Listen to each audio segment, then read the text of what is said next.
Good evening, students. Today we are going to discuss about the new chapter. The chapter name is gravitation. Now we will discuss first point in the gravitation chapter. This is universal law of gravitational. जैसा कि आप जानते हैं कि हमारे पास इसमें इससे पूर्व वाला चैप्टर हमने कंप्लीट कर दिया है।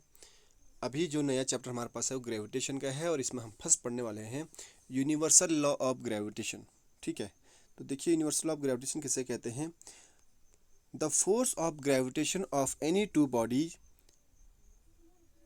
is directly proportional to the product of their masses and inversely proportional to the square of distance between them।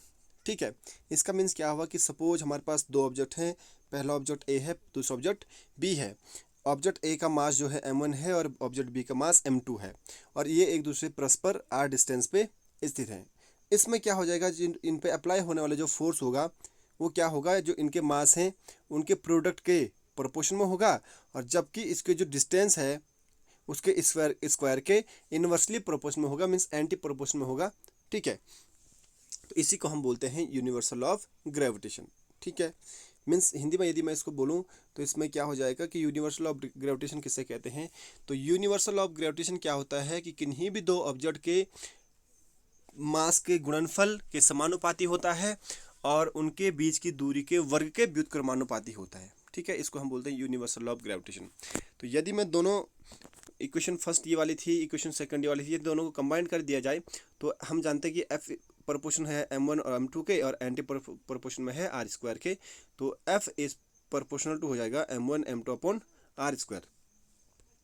तो जब ये प्रपोर्शन का साइन है, जब ये प्रपोर्शन का साइन हट जाता है तो दो चीज़ें आ जाएंगी, एक तो इक्वल टू का साइन आता है और एक कैपिटल जी आता है जिसको हम ग्रेविटेशनल कांस्टेंट बोलते हैं। ठीक है, तो आपके पास हो जाएगा F is equal to g m1 m2 upon R square. ठीक है, जहाँ F क्या है फोर्स ऑफ ग्रेविटेशन, g क्या है ग्रेविटेशनल कांस्टेंट, m1 क्या है मास ऑफ एन ऑब्जेक्ट और m2 क्या है मास ऑफ अनदर ऑब्जेक्ट और r क्या है डिस्टेंस बिटवीन टू ऑब्जेक्ट। ठीक है, अब देखते हैं जो हमारे पास ग्रेविटेशनल कांस्टेंट कैपिटल जी निकला था, कैपिटल जी, उसकी यूनिट क्या होती है। ठीक है, तो हमें पता है कि F equal to G m1 m2 upon R square होता है।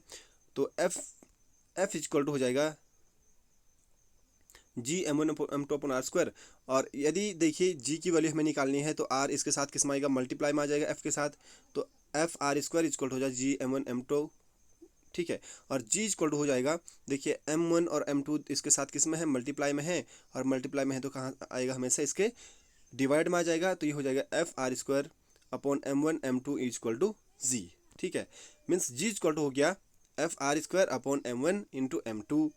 तो इसकी यूनिट क्या हो जाएगी, तो देखिए हमारे पास एफ क्या है, फोर्स की यूनिट क्या होती है न्यूटन, आर क्या है डिस्टेंस यूनिट होती है मीटर।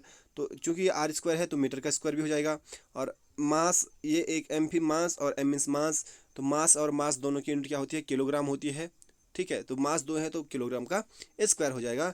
इसका मतलब इसकी यूनिट क्या हो जाएगी, जी स्क्वायर हो जाएगा न्यूटन मीटर स्क्वायर पर किलोग्राम स्क्वायर। ठीक है, न्यूटन मीटर स्क्वायर पर किलोग्राम स्क्वायर, या इसको हम कह सकते हैं कि न्यूटन मीटर स्क्वायर किलोग्राम -2 भी इसको कह सकते हैं। ठीक है, तो ये आपके पास था ग्रेविटेशनल कांस्टेंट की एसआई यूनिट। ठीक है, और इसकी जो वैल्यू होती है वो वैल्यू होती है 6.67 इंटू 10⁻11 न्यूटन मीटर स्क्वायर पर किलोग्राम स्क्वायर। ठीक है, और इसकी जो वैल्यू होती है, एक्चुअल में इसकी वैल्यू जो दी थी वो कैवेंडिश एक साइंटिस्ट थे, इन्होंने इसकी वैल्यू दी थी। कैवेंडिश ने बताया था कि जी की जो वैल्यू होती है 6.67 इंटू 10⁻11 होती है। ठीक है, चलिए आगे डिस्कस करते हैं। आगे डिस्कस करेंगे। यदि आपके पास आएगा कि व्हाट इज जी, कि आप जी को कैसे डिफाइन करोगे। हमें पता है जी एक ग्रेविटेशनल कांस्टेंट है, तो ग्रेविटेशनल कांस्टेंट किससे कहेंगे हम लोग। ठीक है, तो माना हमें पता है कि G equal to F R square upon m1 into m2 है। यदि हमें हम मान के चलते हैं कि सपोज जो पहला ऑब्जेक्ट है उसका मास 1 kg का है, जो दूसरा ऑब्जेक्ट है उसका मास भी 1 kg का है और वो परस्पर एक दूसरे से 1 मीटर की दूरी पे स्थित है। ठीक है, तब क्या हो जाएगा, देखिए तब क्या हो जाएगा, जी इक्वल टू, मैंने कहा जो क्या है डिस्टेंस है उसकी वो है 1 मीटर की, तो 1 मीटर स्क्वायर हो जाएगा और दोनों के मास 1 1 हैं। ठीक है। तो कुल मिला के हो जाएगा G equal to F, G equal to हो जाएगा एफ, ठीक है। Means gravitational constant is equal हो जाएगा फोर्स ऑफ ग्रेविटेशन या ग्रेविटेशनल फोर्स के बराबर। तो इसकी डेफिनेशन क्या हो जाएगी, the gravitational constant means G is always equal to the gravitational force of gravitation, ठीक है। हमेशा किसके बराबर होगा, फोर्स ऑफ ग्रेविटेशन। कब, कि when the distance between any two object is 1 metre and they each have unit masses, और जबकि दोनों का मासेस क्या होगा, 1 किलोग्राम का होगा, वो परस्पर 1 मीटर की दूरी पे स्थित होंगे, ठीक है। तो उस टाइम पे जी इक्वल टू एफ हो जाएगा, ठीक है। तो एप्लीकेशन क्या है इसके, एप्लीकेशन ऑफ ग्रेविटेशनल फोर्स, इसके एप्लीकेशन कहाँ कहाँ काम आते हैं, कहाँ कहाँ इसके अनुप्रयोग हैं। तो देखिए फर्स्ट बोला आपके पास, planets move around the sun due to gravitational force. Gravitational force के ही कारण क्या होता है, जो प्लैनेट्स होते हैं वो सन के चारों ओर रिवॉल्व होते हैं। सेकेंड आपके पास है moon revolve around the earth due to gravitational force. इसे ग्रेविटेशनल फोर्स के कारण जो मून होता है वो भी अर्थ के चारों ओर रोटेट होता रहता है। थर्ड बोला है the tide and mainly cause of the tide are mainly cause of gravitational force. जो ज्वार भाटा आता है, जो ज्वार भाटा आता है एक्चुअली में वो भी ग्रेविटेशनल फोर्स के कारण ही आता है, ठीक है। अब आपके पास जो नया टॉपिक आ रहा है वो है Kepler's law of planetary motion, ठीक है। Kepler's law of planetary motion, ग्रहों के गति संबंधी नियम है। एक साइंटिस्ट हुआ करते थे जिनका नाम है केपलर, जिनका नाम है केपलर। उन्होंने ग्रहों, जो जितने भी प्लैनेट्स हैं उनकी उनको कैसे मोशन करते हैं उससे रिलेटेड लॉ दिए थे, 3 लॉ दिए थे। तो फर्स्ट लॉ आपके पास है, इसको हम लॉ ऑफ ऑर्बिट भी बोलते हैं। तो उन्होंने फर्स्ट लॉ देखिए क्या कहा था, देखिए यहाँ पे आप सन दिख रहे हैं, ये सन है और इसके चारों ओर एक अंडाकार वृत्त बना हुआ है, एक अंडाकार सर्कल बना हुआ है, एक अंडाकार बना है और प्लेनेट एक अंडाकार सर्कल में रिवॉल्व हो रहा है, ठीक है। तो ये क्या कहता है, देखिए कि every planets are revolve around the sun. जितने भी प्लैनेट्स होते हैं वो सन के चारों ओर रिवॉल्व होते रहते हैं इन इलिप्टिकल ऑर्बिटल। देखिए इन इलिप्टिकल ऑर्बिटल, इलिप्टिकल ऑर्बिटल किसे कहते हैं, एक अंडाकार जो सर्कल होता है उसी को हम इलिप्टिकल ऑर्बिटल बोलते हैं, ठीक है। Elliptical orbital, the sun is situated in the mid of elliptical orbital, और सन कहाँ से उसके बीच में स्थित होता है, उनके मिड में मीन्स बीच में स्थित होता है, ठीक है। सेकंड लॉ, इसीलिए इसको क्या कहते हैं, फर्स्ट लॉ इसलिए लॉ ऑफ ऑर्बिट बोलते हैं। उसने ऑर्बिट के बारे में बताया है कि जो इसका ऑर्बिट होता है वो इलिप्टिकल ऑर्बिट होता है। सेकंड आपके पास है, सेकंड लॉ इसके पास आपके पास है law of area. Law of area में क्या है, देखिए every planets are revolve around the sun. आपको पता है कि प्रत्येक प्लैनेट्स क्या होते हैं, सन के चारों ओर रिवॉल्व होते हैं around the sun. Sun is, ठीक है, around the sun in such a way that, the line, यहाँ पे द है, the line joining the planets to the sun sweep over equal area in equal interval of time, ठीक है। इसका means देखिए क्या होता है, उसने कहा कि जो प्लैनेट्स होता है वो सन के चारों ओर रिवॉल्व होता है, सन के चारों ओर घूमता है। तो उसने कहा कि सपोज सन यहाँ पे स्थित है, सन, ठीक है, और इस प्लैनेट को यहाँ से यहाँ आने में जितना टाइम लगेगा, ठीक है, जितना एरिया देखिए वो यहाँ से यहाँ आने में कवर करेगा, उतना ही एरिया वह यहाँ से यहाँ जाने में भी कवर करेगा। मीन्स ये वाला एरिया और ये वाला एरिया और ये वाला एरिया दोनों क्या होना चाहिए, बराबर होना चाहिए। तो उसने वो यही कह रहा है कि every planets revolve around the sun in such a way that the line joining planet to the sun sweep over equal area in equal interval of time, ठीक है। इक्वल एरिया कवर करता है इक्वल इंटरवल ऑफ टाइम। देखिए कैसे होगा इसमें, देखिए इसमें 2 पॉइंट आपको याद करने हैं। देखिए 2 पॉइंट नीचे दिए हैं। फर्स्ट पॉइंट ये है, planet have not constant speed. जो भी प्लेनेट होंगे उनकी स्पीड कांस्टेंट नहीं होती है। देखिए जो प्लेनेट सन के नज़दीक होगा, देखिए जब प्लेनेट सन के नज़दीक आ जाता है तब उसकी स्पीड बढ़ जाती है और जब वो सन से दूर चले जाता है तो उसकी स्पीड घट जाती है। तो यहाँ पे दे भी रहा है द स्पीड इज फास्टेस्ट। देखिए स्पीड ज़्यादा हो जाती है when planets come near the to the sun. जब वो सन के नज़दीक आ जाता है तो प्लैनेट की स्पीड ज़्यादा हो जाती है। द स्पीड इज स्लोएस्ट, और उसकी स्पीड कम हो जाती है when the planet far away from the sun. जब वो सन से दूर चले जाता है तो उसकी स्पीड कम हो जाती है। तो 2 पॉइंट आपने यहाँ पे याद रखने हैं। थर्ड लॉ है इसका लॉ ऑफ प्लान पीरियड, ठीक है, कि समय से संबंधित उसका एक, आवर्त से संबंधित उसका एक क्या है, नियम है। तो क्या है इसमें ये वाला law, the cube of mean distance of the planet from the sun is directly proportional to the square of time taken around the sun. इसका मीन्स क्या हुआ है, देखिए इसका मीन्स क्या हुआ कि देखिए उसने कहा कि the mean distance, the cube of mean distance is directly proportional to the square of time taken, कि डिस्टेंस का क्यूब हमेशा एक प्रोपोर्शन में होता है इस टाइम टेकन के स्क्वायर के बराबर, ठीक है। तो यहाँ पे हो जाएगा T means R cube proportional to the T square, या टी स्क्वायर इक्वल टू हो जाएगा आपस कांस्टेंट इनटू आर क्यूब, और T square upon R cube equal to हो जाएगा, दोनों क्या है, कांस्टेंट हो जाएंगे, ठीक है। तो ये था आपके पास केपलर से संबंधित जो उसने लॉ दिया था प्लैनेटरी मोशन के, तो वही लॉ है। अब हम बात करते हैं ग्रेविटेशनल एक्सीलरेशन की, स्मॉल जी, जिसको हम ग्रेविटेशनल एक्सीलरेशन बोलते हैं। देखिए क्या होता है ग्रेविटेशनल एक्सीलरेशन, क्या होता है, when any object freely falling from some height to the earth, such acceleration is called gravitational acceleration। इसका मीन्स क्या हुआ है कि जब हम किसी ऑब्जेक्ट को अपने हाथ से ऊपर की ओर फेंकते हैं, आसमान की ओर फेंकते हैं, ठीक है, अब वो तो ऊपर जाएगा नहीं, वो नीचे आएगा, तो नीचे आते वक्त उसको जितनी स्पीड से वो नीचे आएगा उसी स्पीड को हम क्या बोलते हैं, उसी चीज़ को हम बोलते हैं ग्रेविटेशनल एक्सीलरेशन।